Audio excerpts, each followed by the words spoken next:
Oh, I'm just out for a little walk. Vilma's always saying that alone time is important. Come to think of it, I don't think we've ever spoken to each other alone. Do you, have some time to talk right now? Until recently, we simply acted according to Zephedo's instructions. As a member of Resurgent Arcs, this reminds me of the day Manon went AWOL from her mission and came to Lucille. I did my best to think of a way to get Manon on track that wouldn't affect the experiment. But I realized that I couldn't do anything about it on my own. So I asked you three for help. It never even occurred to me that my action would result without a single original thought among us. But the people that we met here were something entirely different from that. Everyone here had distinct personalities and were full of all kinds of ideas. And even when they had conflicts, they worked together to resolve them. Thoughts are complex things, and it's difficult to predict where they'll lead. While I was monitoring Manon from Lucille, I could sense that something in her was changing.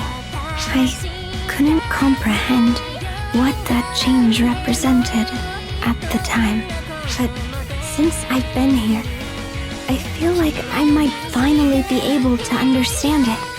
There are thousands of different ways to react to a single event. Different people can have different feelings about the exact same thing. Those reactions lead to new ideas and ways of doing things, and those things to even more new things. In time, we learned that that's what life was. Getting the chance to talk with you like this makes me happy as well. Emotions are truly mysterious things. At the moment, I would say that the single largest influence on us is Ilmad. He is a very interesting person. His emotions surrounding research are very straightforward. He simply follows his interests to see where they'll lead. Sometimes his methodology is a little loose, but in that sense, I suppose he's similar to Zephedo. But aside from that, I still have a difficult time figuring him out. Sometimes he'll suddenly jump up and yell while he's eating, then head to the lab. Or he'll still be sitting there researching something when he's already late for a meeting with his brothers. But I think that unpredictability is what makes him so fascinating. I'd still like to get to know you, Manon, and Aina a little bit better too. If possible, I'm hoping that I can continue to grow and someday contribute something myself. Although I still have no idea what that something might end up being. I will do my best, though I may prove something of a bother along the way. I hope you'll continue to support me.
Why are you here?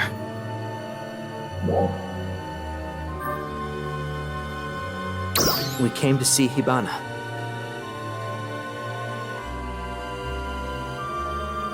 This is where she lost her life.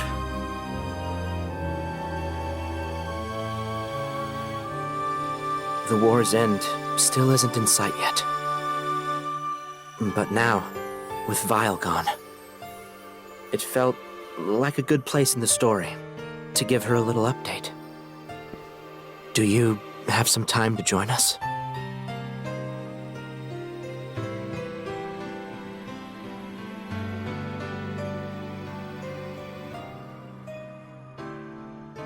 Our immaturity caused Hibana's death. We just pushed our own positions without even trying to compromise.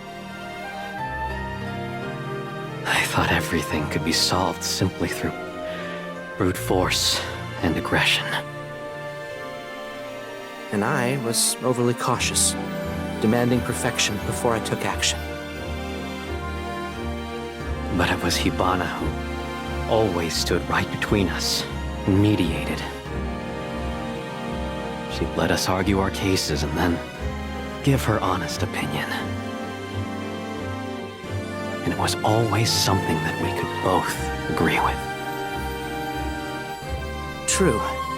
Somehow, what she had to say always seemed to make sense. Hibana was the balance in our relationship. She kept things stable. And then... Yeah. Neil Stia came and attacked Aleo. I rallied my forces at Central City and started setting up a defensive perimeter. And I took my troops to go face him head-on. But he was way stronger than our intel reports had indicated to us. I quickly ordered a retreat, but my troops were driven back and scattered. Hibana and I were there, covering their retreat. I was so focused on the dolls units I was engaging.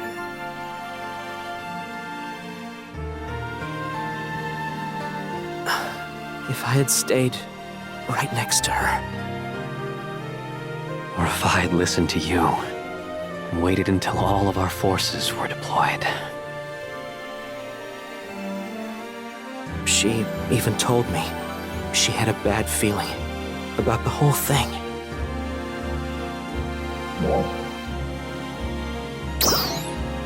You know how this story ends. We both clung to our own ideas and went our separate ways. We kept up our work in Aleo and Stia, respectively. And that's how things were, until the three of you showed up. You helped shake things up for us, so we could finally change. It was also a great chance to restore relationships with the regions we had lost contact with. And now we've all come together as one to fight our common enemy. So many things have changed since those days. We came here today to tell Hibana about all that's taken place.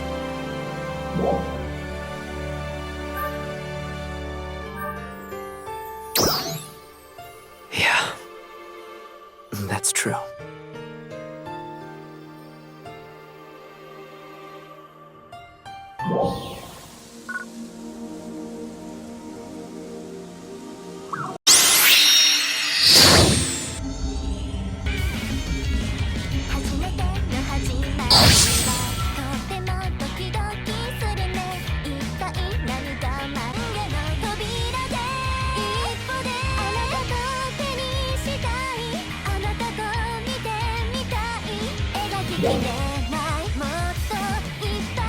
I'm here kind of a lot lately. I usually meet up with Nadra. Indeed. I've always been kind of hesitant to venture far outside of Kavaris, but Ina's been telling me how much fun the outside world is. and she's been taking me to all kinds of interesting places. Same here. Retem is much more stable now, so my responsibilities have decreased. Hadi and Jalil are taking care of things, which has led to Mary and I interacting more often.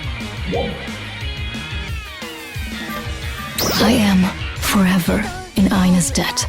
Ina told me there was someone she wanted me to meet. I was shocked to find out that it was Nadra. I was nervous at first, but we ended up really hitting it off. Indeed, we have much in common. Her stories are all so interesting. Kavaris could not be more different from Retem. She has also been taking me around, teaching me about the various flora and fauna. Yeah, and Nadra has been showing me all around Retem too. Everyone there is so kind, they never hesitate to help out. I feel like I can do so much more now that I've made new friends. You mentioned something once. You said Kavaris' climate was once temperate, like Elio's, and that you've been trying to restore its original climate. Renewing Kavaris to its original state was our grandpa's dream. But me and my brothers have started to appreciate it for what it is now. The fauna and flora you mentioned, for example. We've started wondering quite so hard to live there sometimes.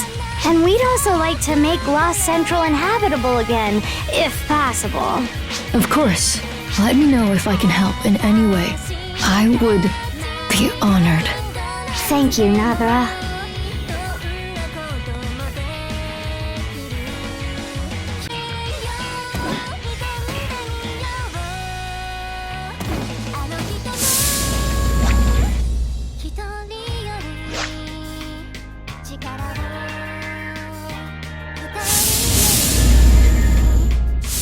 Hi.